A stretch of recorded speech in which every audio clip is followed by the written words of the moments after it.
Why don't we go ahead and get started? I'd like to first by welcoming everyone to this webinar where we're going to talk about the technical assistance for Colorado businesses.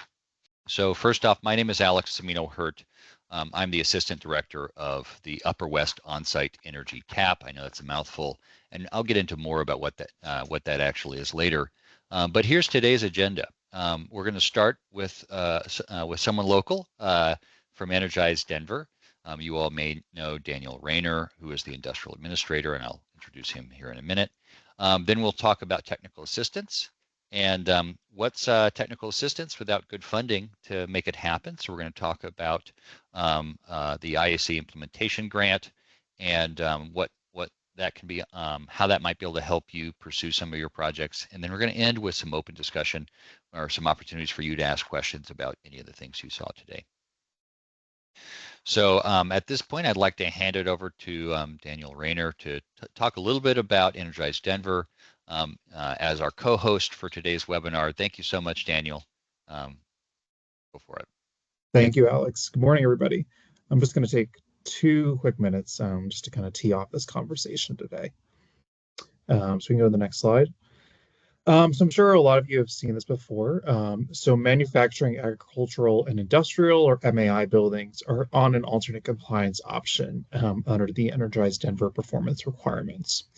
There's a lot of options here. I'm not going to go through them, but I just wanted to highlight that the deadline to choose your compliance path is coming up at the end of this year. So I'm here to help if you have any questions. I'll also be having a webinar on September 12th, which is a Thursday, to go over these requirements and these options.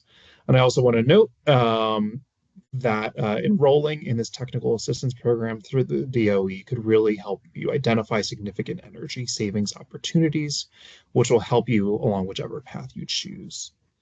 Next slide, please. And I also wanted to just take a brief moment to mention, I have some colleagues that work day in and day out with Xcel Energy, and they wanted me to mention to you that Xcel has an interruptible service option credit, or ISOC program, where basically you could get a credit for reducing or turning off your energy demand during peak energy demand periods. So this could work really well hand in hand with this on-site energy program that the DOE is offering. So if you have any questions on that, you can check out their website. And I think there's one more slide. Yeah, so I'm here as a resource whenever you need help, or if you want to run through some ideas, or if you have questions. So my contact information is here. If you need any help with getting your benchmarking report submitted, or kind of general day-to-day stuff like that, we do have a help desk as well that you can work with. So we're here whenever you need us. And I will turn it back over to Alex. Thank you. Thanks, Daniel. And thank you again for co-hosting this webinar. We're really excited to share the On-Site Energy Technical Assistance Partnership as it is. And without further ado, let me get into kind of just talking about what that is and how it might benefit you and your site. So first and foremost, you know me, I'm Alex Semino-Hurt, and Doug is actually on the call. He's the director of the Upper West TAP, which serves Colorado as well as a number of other states we'll talk about in a minute. So what is the On-Site Energy Program? Well, the DOE has been getting a lot of questions about all of these on-site energy technologies you see here and how they might actually benefit a particular end user's site. There's been a lot of change in these technologies in terms of their cost and what their efficiency is and their capabilities are. And so the DOE relaunched a program called its CHP Technical Assistance Partnership into this new program that launched in January. And its goal is to help sites understand how any of these 12 technologies here can really benefit their site. And depending on whatever goals you have, we can help you understand that. So our program has 3 core pillars. Its technical assistance is primary, and we're going to talk a lot more about that today. End user engagement, events like this where we're reaching out to folks and making them aware of both what the program is and also providing education on the technologies. So for example, we recently did a webinar on industrial heat pumps and what the status of commercialization of that technology is and what its benefits are for end users. And then we also connect with stakeholders. So stakeholders could be state energy offices, utilities, or other organizations that can connect us with end users. And we really want to spread the good word about this program. So earlier I said we represented the Upper West, and you'll see on the right-hand side of this map here, I should say the right-hand side of our slide, you can see the map here. And the Upper West serves the Dakotas, Montana, Wyoming, Utah, and Colorado. So obviously today we're talking about Colorado businesses, but if your business has a site in any of the other states in the U.S., we can certainly connect you with the appropriate tab to help you there as well. So who benefits from this program? Well, this program is focused on industrial sites, but other large energy users like hospitals, college campuses, or municipal sites like wastewater treatment plants can benefit from this as well. And what does that benefit actually mean? Well, let me actually go back a minute. I'd mentioned technical assistance. What do I mean by technical assistance? Well, for the DOE, that means feasibility studies for your site that are custom and focused on your site to determine what combination of technologies might help your site. So let's get a little bit more into what that actually looks like. So we do what are called initial technical assessments, and they are these feasibility studies that help you understand, how a set of technologies might be able to benefit your site.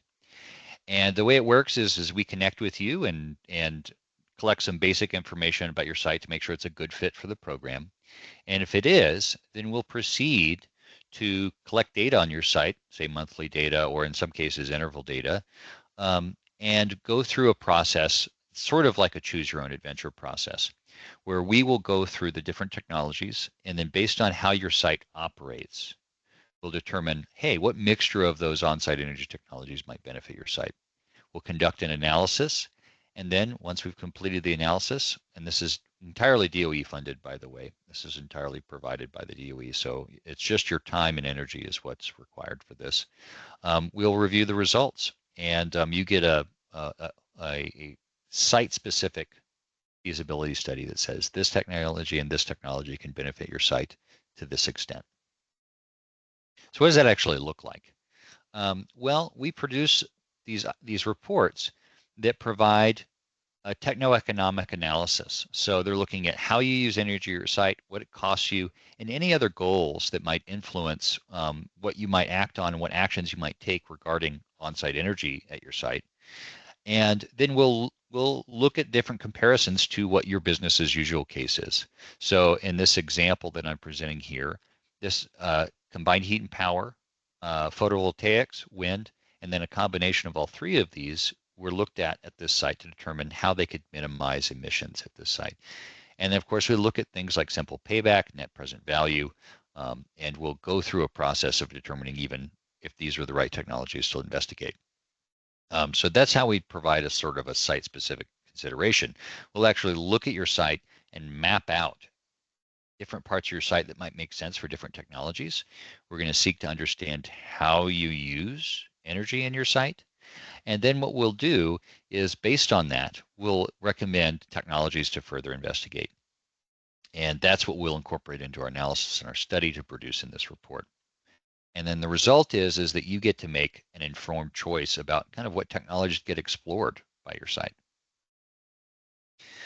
Then we provide you with some results. We'll go back, we'll take this data, we'll analyze this set of technologies for your site, and then we'll really provide you with a good comparison of how these different technologies or a combination of them might actually benefit your site. So for example, in this example case, CHP had a fairly low payback and relatively low net capital cost, but didn't really result in the same emissions reduction that, say, adopting wind would, or some combination of all three.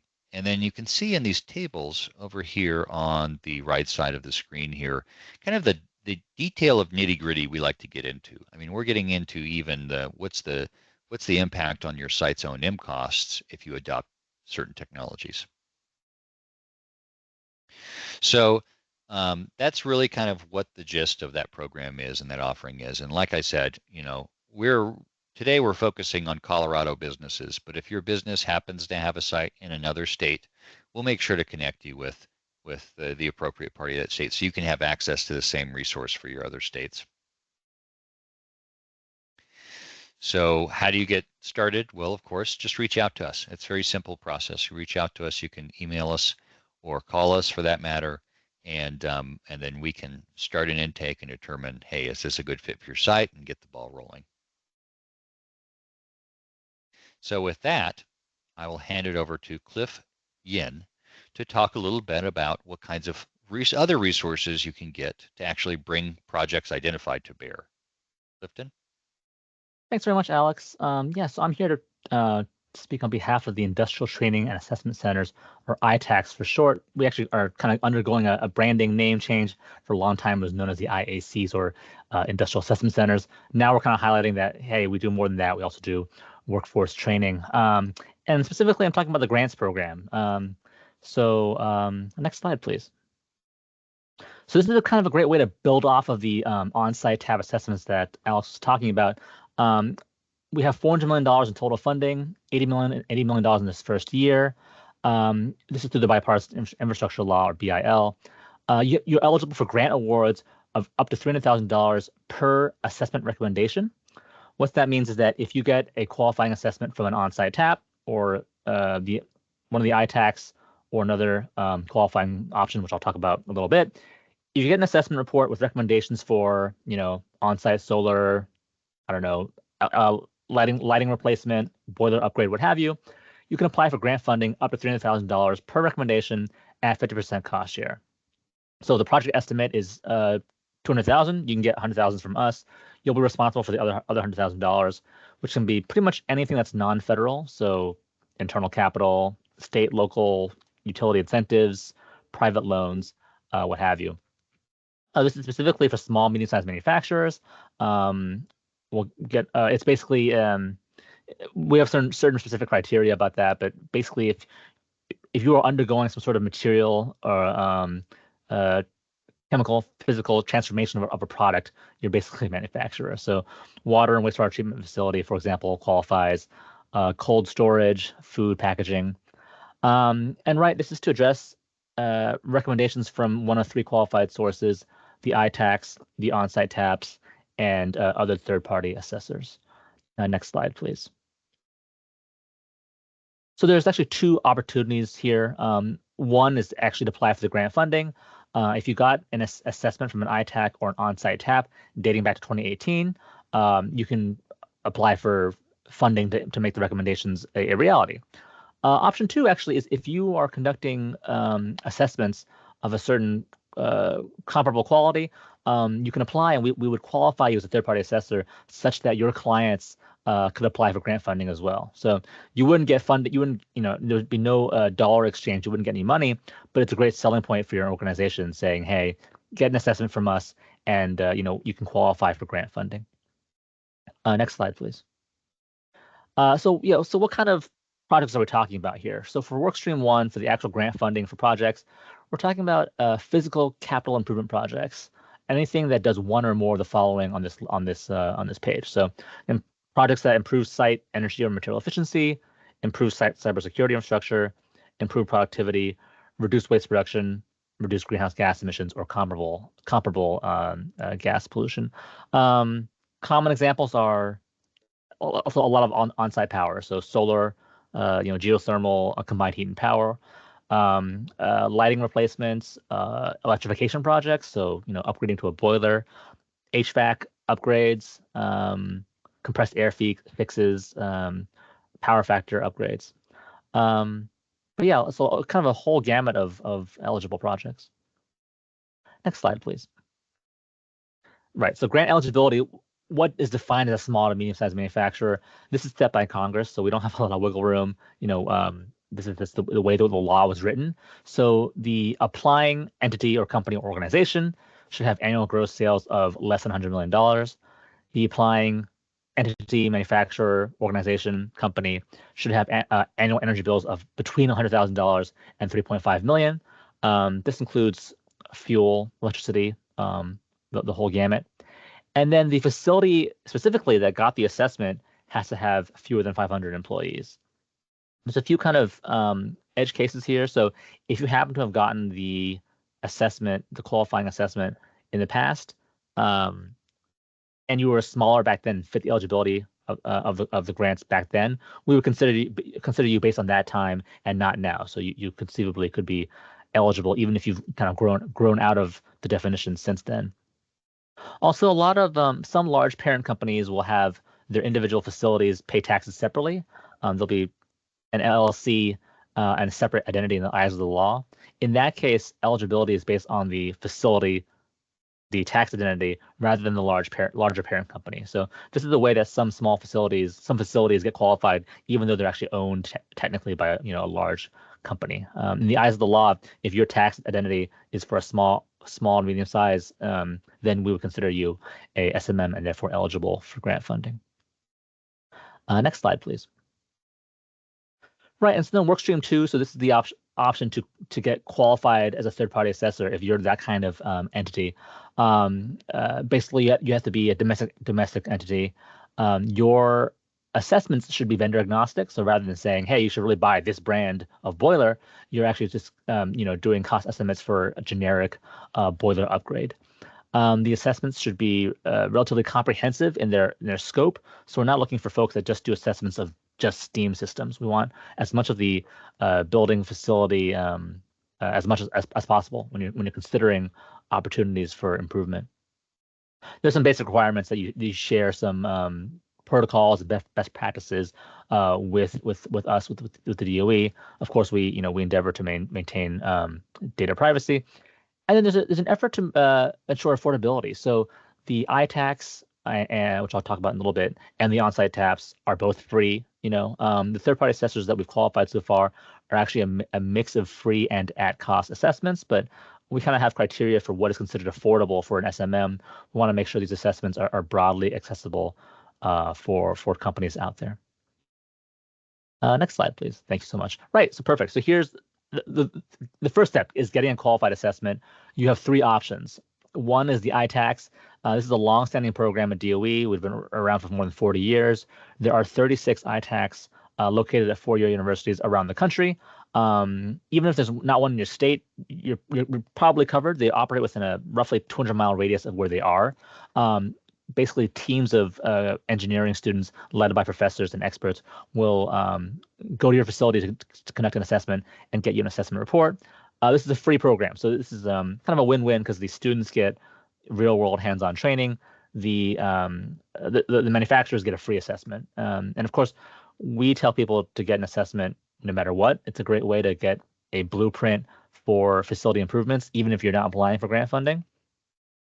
Option 2 is the on-site taps, which Alex talked about in details.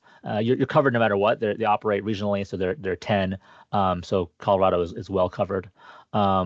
I should point out for the ITACs, the one in Colorado is at the Colorado School of Mines. So that would probably be your best bet for getting a free ITAC assessment.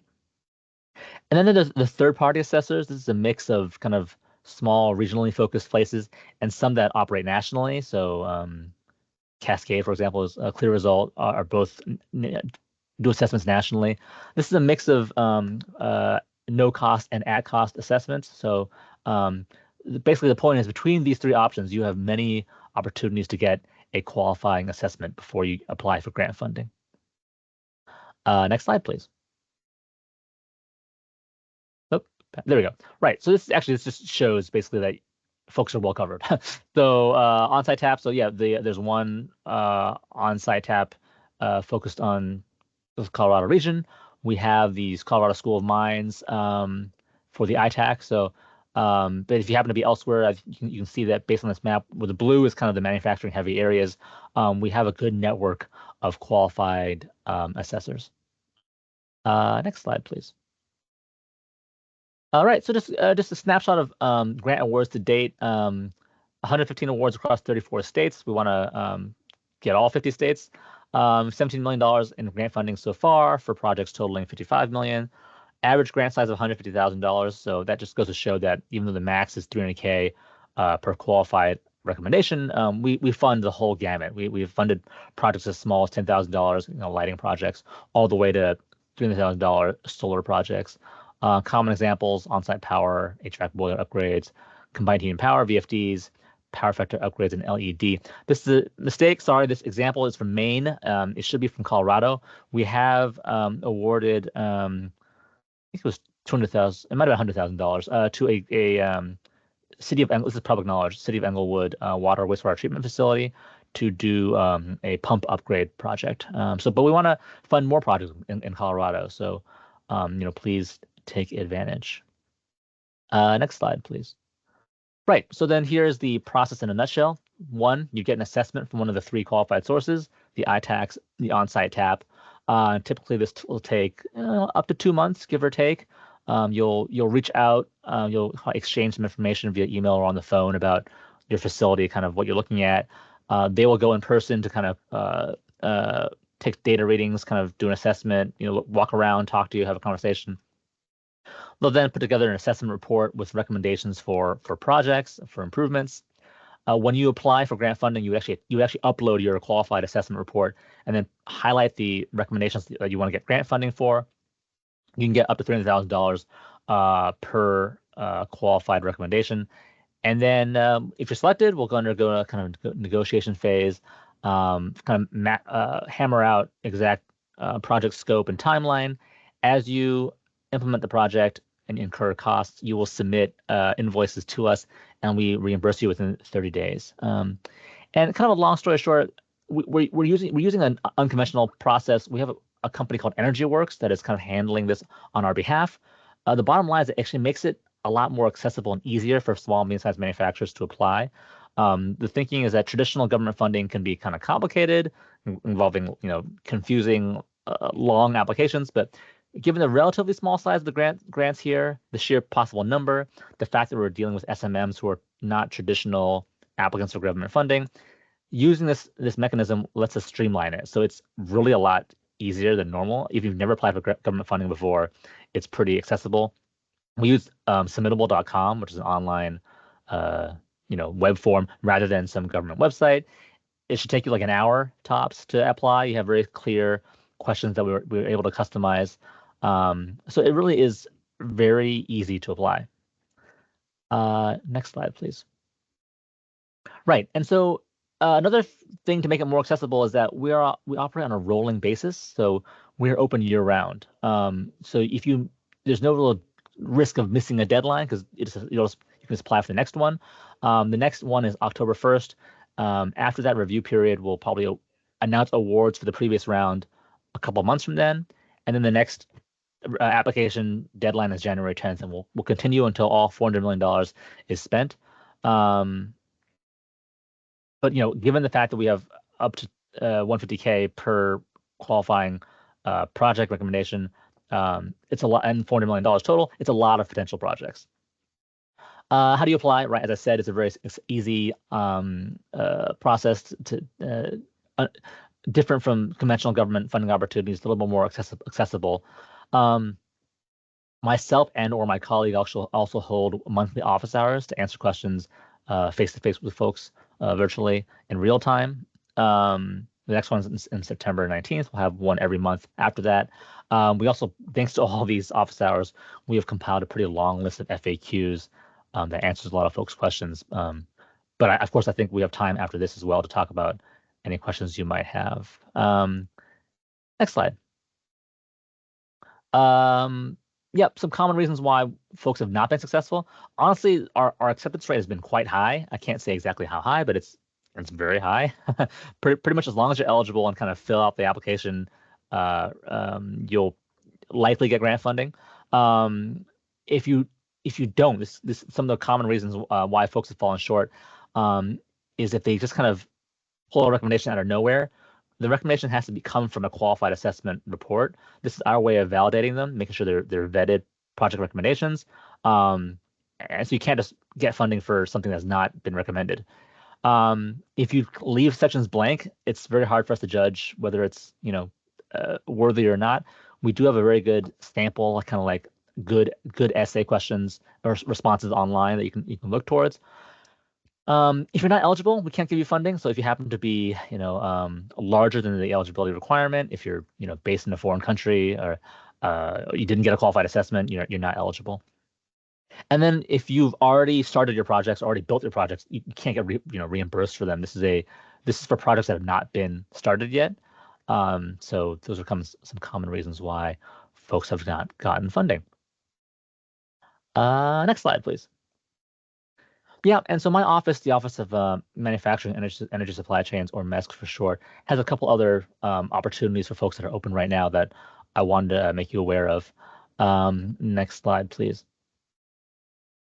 There are the Smart Manufacturing and Recycling Tactics for States, or SMART grant program, focused on battery recycling and smart manufacturing.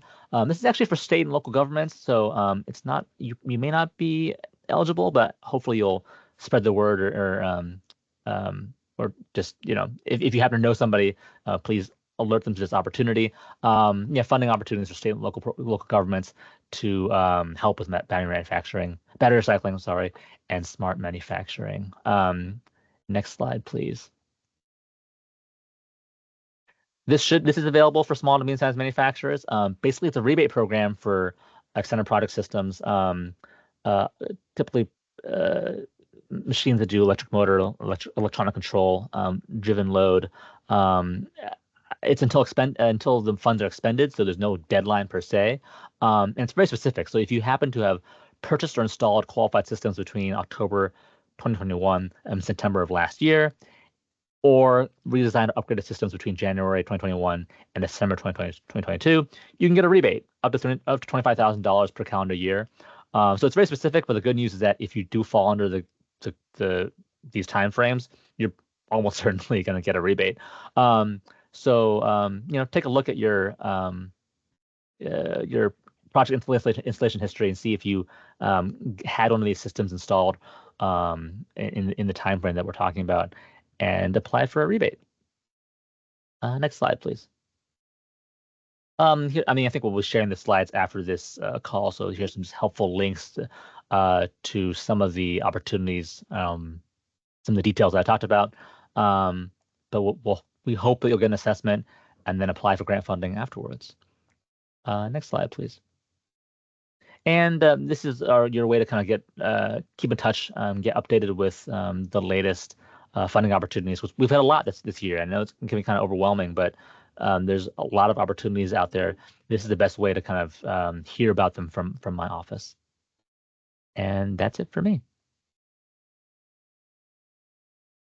Excellent. Thank you. Thank you so much, Clifton. I appreciate it. So at this point, you have been downloaded with a bunch of information, about what's going on with Energize Denver. You have learned about the on-site energy tap and how you can get technical assistance through that. And then Clifton just provided us with a really great and thorough explanation of how to get access to funding to pursue some of these projects. So at this stage, what I'd like us to do is to take a minute, and I put some prompt questions here, but you may have questions that have come up for yourself as you've come through here. The Q&A is open, so you can use the Q&A to submit questions. But some of the questions that may get this a little bit of a discussion going would be, hey, are you considering projects that might be eligible for an ITAC implementation grant? Have you considered, or are you interested in investigating on-site energy technologies for your site to maybe help you meet some of those Energize Denver goals? What performance pathway are you considering, or have you already figured that out? And is there anything else that was covered today that you want more clarification on? So we'll take the next maybe 2 to 3 minutes to allow people an opportunity to submit questions, either in the chat or in the Q&A option, which you'll see at the top of your screen. There should be a little Q&A icon there. And then we'll proceed to answer those. So let's see what we got here. And looks like we just got a question. One question, this is for Clifton, that I actually have, is are the costs associated with the third-party assessments, are those those qualify for reimbursement through the ITAC Implementation grant? No, they don't, unfortunately. But again, I think there's, and and I don't want to. I think there are lots of opportunities for no cost assessments through all three options. The ITACs, the Onsite tab, of course, and then some of the third-party assessors. The folks that do charge for the assessments, typically they'll have additional services. They'll help. They have kind of financing guidance or some help with project planning. So you have the long story short, you have a lot of wide variety of opportunities for assessments, both at cost and no cost, with different kind of services based on what you're looking for. Okay, thanks, Clifton. Here's a question from Jack Chase. He said, can we still apply for the grant if we are the owners of the building, but have a manufacturer or a manufacturing company as a tenant? Yes, you are. So, I mean, I think obviously you would need their permission approval. If I mean, presumably, if you're going to change something that belongs to them, they would sign off on it. If you're making improvements to the building, as long as you get the qualified assessment, yes, you can apply and implement grant funding. And I see, Kim said, will these slides be available post-meeting? Absolutely. We're going to be, this is all recorded and transcribed, and so we'll be providing a copy to folks after that are all registered attendees to this meeting. Over to the chat and see if there's anything there. Okay. Cool. Any other questions or anything that are coming through from folks? And at this point, I'm going to pop this slide. I'm going to stop our share here. Oh. Alex, let me update that slide with the Maine example to the Colorado example, because that is my bad. Happily, that's yeah. Not an issue. We can definitely make that happen. So Stacy Baumgarn, I'm sorry, just said, I'm a sustainability and energy management person at an institute of higher ed. On the whole, we are not industrial, quote unquote, but we certainly have facilities or sets of buildings that are major energy users. Is there any path to participate for us? So maybe I'll speak to the on-site energy piece of this, and then maybe Clifton, you can speak to the ITAC implementation grant piece. So for on-site energy, yes, college campuses, they can participate in the on-site energy program. For us, I'm actually not sure, to be honest. But it's interesting. We get all kinds of these kind of edge cases that we have to kind of clear with our lawyers, because they interpret whether or not it falls into the boundaries of the law. And we're always trying to push for edge cases. We want to have more folks apply for grant funding. If you shoot me an email, which I'll put in the chat, I can kind of get the question in front of our lawyers, get you an answer quickly. Because I would think, I don't want to make any promises, but I think it's possible. So please shoot me an email, and we'll figure it out. Okay. So Jeffrey Palmer just asked, is there any content that is tenant facing that can be provided for landlords that share with our tenants to engage them on this offering? So in terms of on-site energy, there's, we're happy to meet with your tenants and talk to them about this. We have program fact sheets that can help them understand how maybe adopting certain technologies might help their energy costs. Of course, with the tenant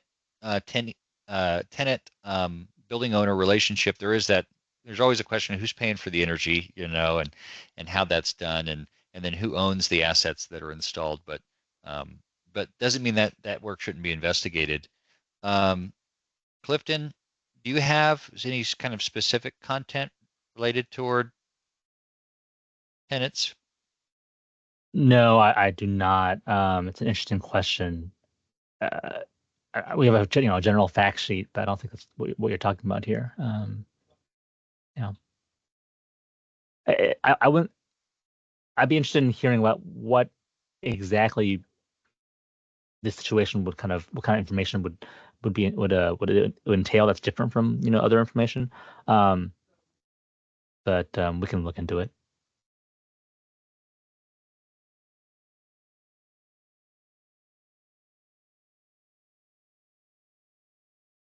Okay, we'll give it a couple more minutes. If there's any other questions, we're happy to answer those, and we're happy to answer even just questions about on-site energy technologies. We love geeking out about that over here at the Upper West Tap. We can also arrange a meeting to do that. Part of our mission is to educate about these technologies so you can make an informed decision about which ones might make sense to adopt at your site. And as that slide that I had up there at the beginning showed, there are 12 technologies, so there's a lot of different things that you could explore for your site to determine if it makes sense based on what your businesses or your site's operations are.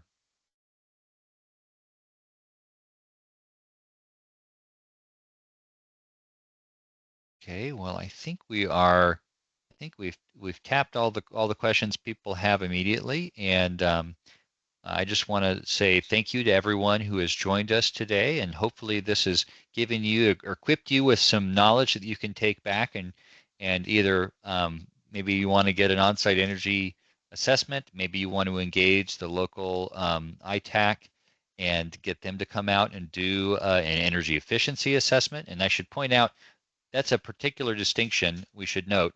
The on-site energy assessments are for energy production at your site. So renewables, combined heat and power, and in some cases like industrial heat pumps, things like that, fuel cells, alternative fuels.